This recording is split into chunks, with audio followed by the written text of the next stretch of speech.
भारत माँ की मिट्टी का कण कण वीरों की गाथा गाता है। ये कहानी है एक ऐसे ही सपूत की जिसके शौर्य और बुद्धिमत्ता ने पूरे देश को गर्व से भर दिया। 17 वर्ष का एक साधारण सा लड़का जिसका नाम रोहन है, जिसके पास न कोई हथियार था न सरहद पर तैनाती, फिर भी उसने दुश्मन को ऐसी मात दी कि उसकी वीरता को युगों युगों तक याद किया जाएगा। यह अविश्वसनीय सत्य घटना है वीरपुर नामक एक छोटे से गांव की, जहां सूरज की सुनहरी किरणें खेतों को सोने सा रंग देती थीं। यहाँ हर बच्चा, जवान और बुजुर्ग देशभक्ति के रंग में रंगा था, लेकिन इन सब में अलग था रोहन, शांत स्वभाव और अद्भुत प्रतिभा का धनी, जिसके हृदय में देश के लिए कुछ भी कर गुजरने का जज्बा था। उसके पिता सीमा पर देश के लिए शहीद हो गए थे और माँ सिलाई करके घर चलाती थी। रोहन का बचपन रेडियो तार, मोटर और सौर उपकरणों के साथ खेलते हुए बीता। उसे रेडियो की तरंगों को पकड़ने में अद्भुत आनंद आता था। गांव वाले कहते थे, यह लड़का एक दिन कमाल करेगा। उसने अपनी छत पर एक छोटा सा रेडियो रूम बनाया था, जहां वह पुरानी मशीनों से सिग्नल ढूंढता रहता। ये शौक उसे अपने पिता की टूटी हुई वॉकी टॉकी से मिला था, जिसे उसने खुद जोड़कर चालू किया था। एक शाम गाँव की चौपाल पर सरपंच जी अखबार पढ़ा रहे थे। खबर थी, पहलगाम आतंकी हमले के बदले में भारत ने ऑपरेशन सिंदूर के तहत पाकिस्तान की सीमा में घुसकर आतंकियों के ठिकानों को ध्वस्त कर दिया। पाकिस्तान इस कार्रवाई से बौखलाया हुआ था। भारत पाक सीमा पर तनाव बरच गया था। सेना हाई अलर्ट पर थी। लोगों की आंखों में चिंता की लकीरें थीं। ओल्ड मैन वीओ, क्या हम पर हमला हो सकता है? सरपंच वीओ, वीरपुर तो छोटा सा गांव है, किसे फर्क पड़ेगा? रोहन चुपचाप सब सुन रहा था। वह जानता था कि गांव के पास एक पुराना पुल और सेना की पोस्टिंग के लिए एक टेलीकम्युनिकेशन टावर है। अगर कोई हमला हुआ तो यह गांव भी निशाने पर आ सकता है। रात के करीब 11 बजे रोहन अपने रेडियो रूम में था, तभी उसे कुछ अजीब संकेत मिले। फुसफुसाहट जैसी आवाजें, कुछ गुप्त शब्द और एक वाक्य जिसने उसे हिलाकर रख दिया। रोहन ने तुरंत गांव के नक्शे से मिलान किया। ग्रिड X 992 वही जगह थी जहां वीरपुर बसा था। उसका दिल तेजी से धड़कने लगा। क्या ये किसी मिसाइल हमले की साजिश है? उसने सोचा। वह भागता हुआ माँ के पास गया। माँ, कुछ बहुत बुरा होने वाला है, हमें गांव को सावधान करना होगा। उसने कहा, क्या तुम्हारे पास कोई सबूत है? सरपंच जी से बात करो, माँ ने चिंतित होकर जवाब दिया। रोहन तुरंत चौपाल की ओर दौड़ा, जहाँ सरपंच और कुछ ग्रामीण अभी भी बैठे थे। उसने उन्हें सब बताया, सिग्नल, गुप्त कोड, हमले का समय। रोहन, ये बच्चों का खेल नहीं है, देश की सेना जाग रही है, हमें डरने की कोई आवश्यकता नहीं, सरपंच ने कहा। रोहन की आंखों में निराशा थी, पर हार नहीं मानी। उसने वह रात फिर नहीं सोई। रेडियो को दोबारा जांचा, सिग्नल रिकॉर्ड किए, पुराने नक्शे देखे और गांव की स्थिति का पता लगाया।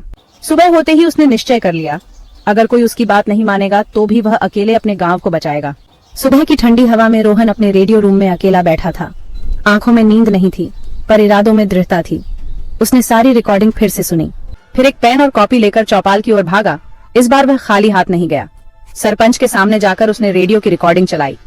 Target grid X 992 coordinates lock confirm, missile launch in 19 hour. गांव वालों की आंखें आश्चर्य से खुली रह गईं। रोहन, तुम्हें यह सब कहां से मिला? रोहन ने नक्शा दिखाया और बताया कि ग्रिड X 992 का मतलब वीरपुर ही है। अगर हम अभी नहीं जागे तो बहुत देर हो जाएगी। तू जो कह रहा है सच हो सकता है, चलो हम सब मिलकर तैयारी करते हैं। गांव में पूरी तरह से अंधेरा होना चाहिए, कोई बल्ब नहीं जलेगा, कोई मोबाइल चार्ज नहीं होगा। गांव को पूरी तरह से शांत और अंधेरे में रखना है। सरपंच ने माइक पर सायरन बजाया और घोषणा की, आज रात से गांव में ब्लैकआउट होगा, कोई भी लाइट जलाना मना है। बिजली की आपूर्ति का मुख्य स्विच बंद कर दिया गया। हर घर ने खिड़कियों पर काले पर्दे लगा दिए। लेकिन इतना करना खतरे को टालने के लिए पर्याप्त नहीं था, और यहीं से शुरू होती है रोहन के दिमाग की असली कहानी। अब असली चमत्कार शुरू हुआ। हमें दुश्मन को यह दिखाना होगा कि गांव यहाँ नहीं वहाँ है। सब लोग हैरान रह गए कि यह क्या कह रहा है। रोहन ने समझाया, गांव से कुछ दूरी पर एक बड़ा मैदान है जहाँ कभी कभी मेले लगते हैं। रोहन ने उसी जगह को चुना और योजना समझाई। पुराने शादी विवाह के टेंट मंगवाए गए, फाग उत्सव की बची हुई धुएं वाली मशीन निकाली गई, स्कूल से बल्ब और माइक निकाले गए। गांव के लोगों ने मिलकर झोपड़ी नुमा टेंट को पूरे मैदान में लगा दिया। छोटे बच्चों ने धुएं वाली मशीन को व्यवस्थित कर दिया। रोहन ने एक विशेष टाइमर स्विच से सभी बल्बों को एक साथ जलने और बुझने के लिए सेट किया, जिससे सैटेलाइट से गांव जीवित और सक्रिय दिखे। अब कोई रोहन को बच्चा नहीं समझ रहा था। बुजुर्ग महिलाओं ने वहां पराली लाकर रख दी, युवक तार जोड़ रहे थे, बच्चे पत्तों से आग का धुआं बढ़ा रहे थे, सरपंच खुद बल्बों की लाइन चेक कर रहे थे। हर कोई एक ही लक्ष्य के साथ काम कर रहा था, अपने गांव को बचाना है। असली गांव में शांति थी और नकली गांव में चहल पहल। रात होते ही असली वीरपुर गांव में ऐसा सन्नाटा था कि पत्ते की भी आवाज सुनाई दे, और नकली गांव से धुएं, रोशनी और हलचल की झलक ऊपर आसमान तक जा रही थी। रोहन ने टॉर्च बंद की माँ की ओर देखा और धीरे से कहा, अब फैसला दुश्मन करेगा लेकिन धोखा खाएगा। रात का समय था। वीरपुर गांव एकदम शांत था। हवा भी जैसे अपनी सांस रोके हुए थी।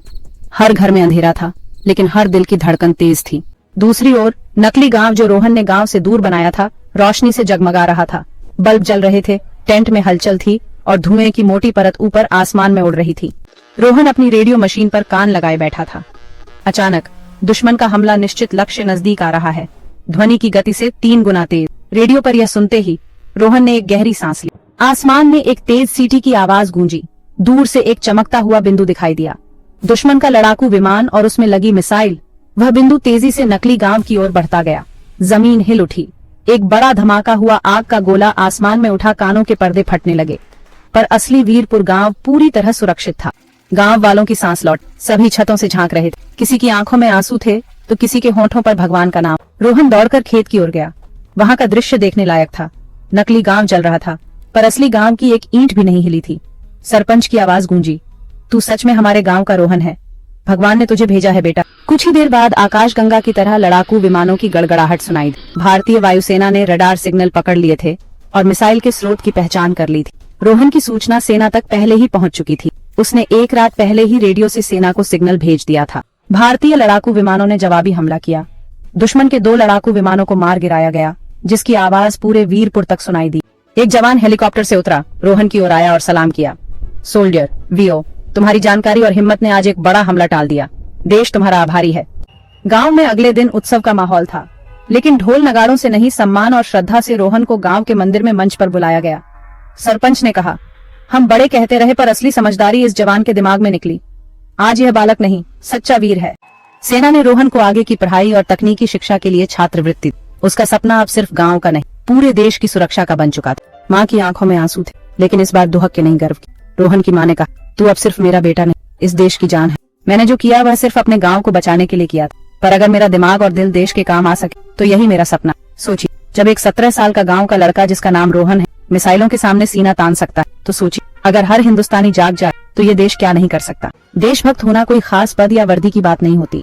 देशभक्त वह है जो अपने हिस्से की जिम्मेदारी ईमानदारी से निभाता है, जो अंधेरे में उजाला ढूंढता है और खुद मशाल बन जाता है। तो उठिए, जागिए और पूछिए खुद से, मैं अपने देश के लिए क्या कर सकता हूँ? क्योंकि जब यह सवाल हर दिल में गूंजेगा तब सारा हिंदुस्तान एक कदम आगे बढ़ेगा। दोस्तों, अगर आपको यह कहानी पसंद आई तो वीडियो को लाइक करें, शेयर करें और हमारे चैनल को सब्सक्राइब करना ना भूलें, क्योंकि आपके समर्थन से हमें और भी बेहतरीन कहानियां लाने की प्रेरणा मिलती है। जय हिंद, वंदे मातरम।